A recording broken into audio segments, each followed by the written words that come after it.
Okay, so I wanted to walk you through our Schoology page. It's pretty intuitive, but I thought it would help if I just went over a few things. So this is our homepage, this is our landing page, and this is the configuration that you should see in every class that you take, as this is the way that Schoology was preloaded. One of the things that's different this year is the gray folder, the information that was preloaded into every course. So I'm going to go ahead and open the subsections. The first one being teacher contact. You would not be in an AP class in 11th grade if you couldn't email your teacher. So I'm going to skip past that one. And now next, let's see. Okay. So you have a subfolder called class information. I'm going to go ahead and click that. And you will see that there are four things that are contained in here.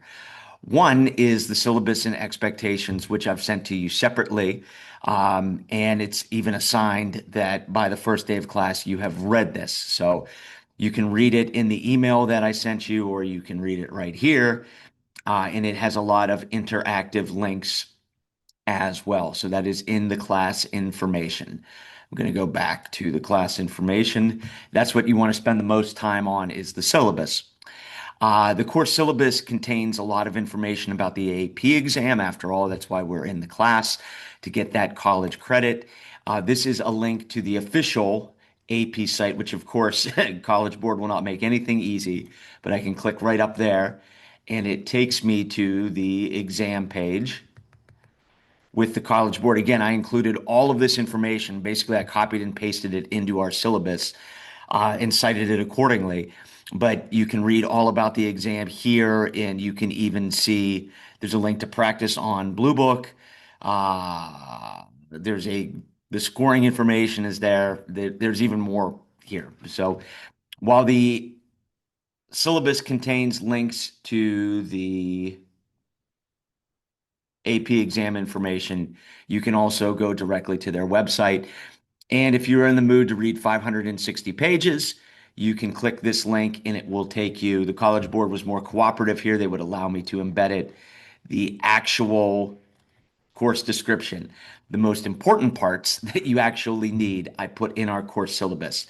So, asking you very early on for a leap of faith, count on what I put in the course syllabus from the AP course description. However, you can read all 560 pages if you would rather do that. And then finally in here, in the class information folder are our AP exam resources. And so, once again, is a link directly to the exam. The McCloskey created resources are what we did when we had no school for 3 months during COVID. I made review videos because there was literally nothing else to do. So you can click those. If you would rather deal with the professionals, there is a link here. These are all of the College Board YouTube videos that they made. If that opens up, there we go. And you can see there are quite a bit of official College Board AP review videos. So you can scan through there. There's the Kaplan videos, the Gilder videos, practice multiple choice questions, practice flashcards, um, and then another video explaining how to do this. I'll add more exam resources as we go. And of course, as you read through the syllabus, there is the coerced review where you have the matching terms and you have 2 months to complete that. That's due the day of the exam. Please make sure you read the syllabus for that. So that takes care of everything that's in our class information. Let me go back to the general folder here. Okay. All right. Also under information, you'll see this is where all teachers are supposed to put their online textbook. So here we go. Um, we have a regular textbook that you will receive the first day of school.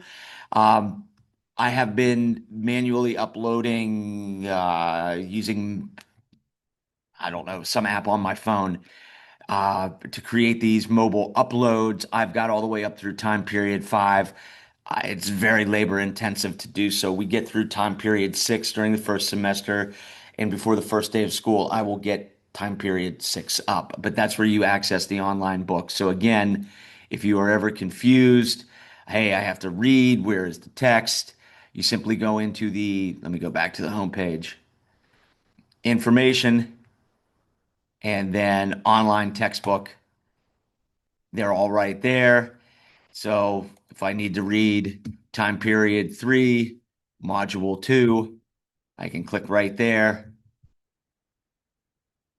and there I can access a digital scanned copy of our textbook. And again, you will receive a hard copy of the textbook on the first day of school. All right, let me go back. Oops. Okay. Very good. Online resources, I do not have anything up there yet. Class meeting link, I will put our Zoom link there. I never use Zoom, so it's just kind of getting back into that. And then the rest is just stuff that is from the actual high school. So that takes care of our information folder. Moving along, obviously, we have nothing in past work, but once we complete each time period, we will put that here in past work. Right now, past work is empty. And under current work right now, you will see two things. Number one, the first day of school, because I needed a place to just dump this. So if I open that up, that is where I housed the syllabus and expectations. Again, that is assigned for, that's what I included in this email, and that's what assigned for the first day of school to make sure that you read and familiarize yourself with that document. And I also, here's where I placed the other assignment for the first day of school, which again is not graded. It is a practice classroom preparation quiz, CPQ, or what you would traditionally call a reading quiz. And that is where I housed that. So you can click on that, and it looks different for me than from you, but I'll hit preview for me. And you can see that as a practice CPQ, or again, classroom preparation quiz, what you would traditionally call a reading quiz, just so you can try one, right? Where you have this 8 question quiz and you have 4 minutes to do it. And this is what we do at the start of every class, right? So that we are accountable for what we read. And you can click that right there. And you can see the first question is in 1700, roughly one out of how many births resulted in a death for colonial women? So you would answer that question, and you can see the timer is going on there. So this is your practice CPQ. Again, it is not graded, but I needed to lodge that in a place, so I lodged that in first day of school. So let's go back to our current work and open up time period 3, the first time period that we study here. And that is the only thing that is in current work right now. Let's keep it simple. So one of the things that I put together in case you want to see, the forest through the trees, see everything, you can click on to the time period 3 calendar. And it's just a Google Doc that shows how time period 3, which is a little bit shorter than the other time periods, how it all fits together in one nice, neat Google Doc. Okay. So you can see on the first week of school, the first day, we have uh, an introduction to the course.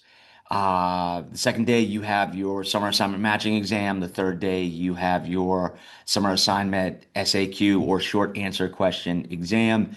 And then you can see we dive right in. You have to read for Friday, and you have a CPQ.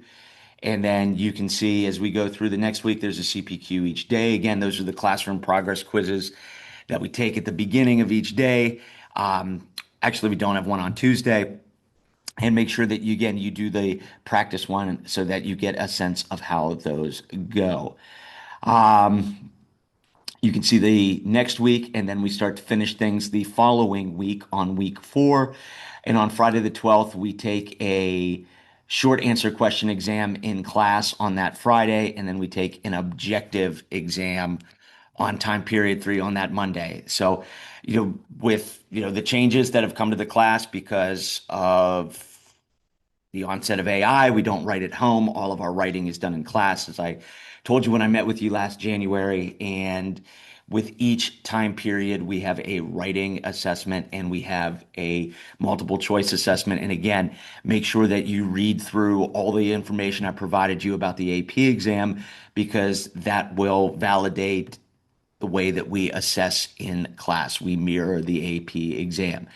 So as we start each time period, you'll see one of these calendars put up in current work. So the first day that we're on time period 4, which would be Tuesday, May 16th, you will see a calendar for probably the next 5.5 weeks that appears as we go through time period 4. Okay, so let me go back to our current work. Oops, time period 3 and our lessons. Okay, so this will be published. You can see I've been messing around with this all summer. I obviously have a lot more done than is shown there. And for right now, what is just published is one lesson, the French and Indian War, because I'll never publish a lesson until after we've taken our reading quiz. Because obviously, I want you to read the textbook and not try to take shortcuts by just looking at our lesson. But for the sake of you being able to see what a lesson looks like, our first lesson, module 3.2, the French and Indian War. Let me open that page up and I'll be revising this, but it just gives you an idea of a couple of things. So, the objective, explain the causes and effects of the 7 Years' War. All of this is taken from the AP curriculum. With the use of the new book this year, we are able to mirror everything exactly per time period and module of the AP exam. So that is the official objective. And historical development 1, this is taken straight off of the AP curriculum. And then there is, what we'll quickly go over in class. So, like, we can click on this and see, okay, what started this final conflict for North America? Well, it was all of this disputed territory right here, primarily right here where y'all are living right now in the Ohio Valley. Okay, so you can kind of go through and see what a lesson looks like, which is very good here. I mean, you can kind of go ahead and click on each of those and see, once again, historical development number 2, that comes straight from the AP curriculum as number 3. One of the things that you also see is each day we do an in-class graded activity. Relax, that's supposed to be the easy 10% of your grade. It's just to ensure that you don't do your math homework or your French homework in class. That's why you actually have to do it when I assign it in class and submit it for me to review. But we can see more of that as we go back to time period 3. And the next folder is our class prep quizzes. And so here we are. So you can see they're all made up for time period 3. Um, and this will appear when we start time period 4. This will all appear as well. And so these are what's assigned on Schoology. If we look at the calendar, let me go back here. So if we kind of look at it in calendar mode, that's August. So you can see right here with August, we have module 3.3 class prep quiz on Monday, August 25th. And I click that and I view item. That's not what I wanted. Yes, it's the way it looks like for me. For you, it would look like this. And you can see that there is a link that you can click again to go right to the reading. And Schoology is being difficult right now, but that won't be a problem later on. Okay, so let's go back to, let me close that out. Okay, but the bottom line is with each class prep quiz, there is a link to the textbook. Okay, back to our current work. So each day we do a class graded activity. I've published one of them so far. Obviously, I have these all made. It's just a matter of getting everything uploaded to Schoology, but it will be published day by. Actually, it won't be published until that moment in class when I tell you we're going to do this. And so the first one deals with one of the most important. Here, what would it look like? It looks like this. And you can access this right now. Okay, so the first thing that we would do before you would even open this, and I'll obviously justify the AP thinking skill. Basically, we're sourcing documents right here. So one of the most famous moments that ever happened in the history of Pittsburgh was in 1755 with George Washington's participation in the Battle of Monongahela. Obviously, being from Pittsburgh, you know the name Braddock is everywhere. And this is a letter from George Washington to his mother about his participation in this event. In class, we'll receive the document. We will have all of our devices closed. We'll spend 5 minutes annotating the document because, again, you read on your own in class. In class, like I'll show you the forest through the trees and we'll work on skills. And then you'll answer these three questions and submit it. So you can see you read the document, and in 50 words, you will summarize what Washington is describing. Then, big part of documents are intended audience, and you're writing 50 words about who is the intended audience and how might this have influenced his writing. And then finally, what is Washington's background and how might that have influenced how he described this account? And then you would submit it. I will quickly review it, and you should get a good grade on that. Oops, sorry about that. So that's an example of one of our, sorry, a little rusty on the presentation, our class graded activities. For the first time period, I created textbook note-taking guides to help you with your class prep quizzes.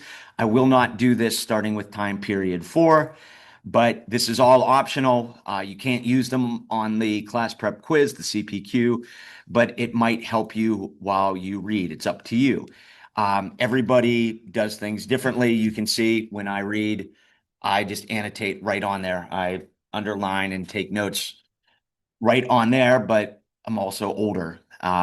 You can click on this. So here, the French and Indian War, and you can see I just made an outline where that might, you don't turn these in, you don't have to do it, but it just helps guide you with taking notes. So you might find that helpful as you start in here. So those are all listed there, our textbook note-taking guides. And then one of the things that the textbook includes at the end of each time period are 15 stimulus-based multiple choice questions. Those are the kind that are on the AP exam. Those are the kind that make up each of our time period exams. Obviously, for the summer assignment, I figured we weren't quite ready for that. You did that on your own. You were able to use the textbook. The part that you take in class is much easier. It is simplistic matching terms. But you did complete stimulus-based questions as part of your summer assignment. And what I did was I took them from the textbook and just put them in the form of a assessment here. You don't have to do it, but it's set up to give you, I even gave you multiple attempts so you can do it to review for the AP exam.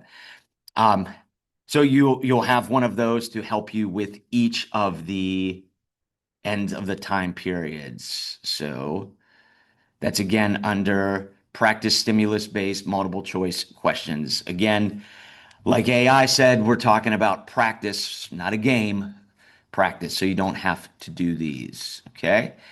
Back to time period 3. The final thing is assessments. And so this is where our assessments will be located, and you can click on them now. And it's just, this is the posting that tells you, hey, this is your summer assignment matching exam, which you will take in our summer assignment course. This is our summer assignment short answer question, which again, we will take in our summer assignment course. And then these are your 2 unit assessments. The SAQ on Friday, September 12th. That's where you will do the writing, and you can see all of the instructions that are right there. Let me go to preview, right? So you can go through and read all of that as well as click the rubric. Okay. Obviously, you don't want to start an attempt yet, nor can you. Okay. So close. And then back to assessments. And this is where you will access, I already have this made, our time period 3 multiple choice questions. And I did not upload that yet, but it just basically tells you there's 50 questions on the exam. You'll have 50 minutes to complete this. Okay. And that is it. That's everything that is in our time period 3. So take some time and look at this on your own. It's a lot, but I figured, it wouldn't be very effective for me to present this in class. And then again, make sure that you look at the syllabus. It's pretty lengthy. right? And you can see kind of goes through the what I want you to get out of this, our historical thinking skills, our reasoning processes. Again, these all come directly from the AP exam. The time, the weighting of each time period, the link to the course at a glance, everything. I have a much cleaner version of the AP exam that goes down there, a review for the summer assignment, our grade weighting by category. I went over the class prep quizzes, the class graded activities, and the assessments here. You can read some more right there, and then a list of the 8 assessments that we have in the first semester. So that's it, guys. I'll look forward to seeing you in about 2 weeks.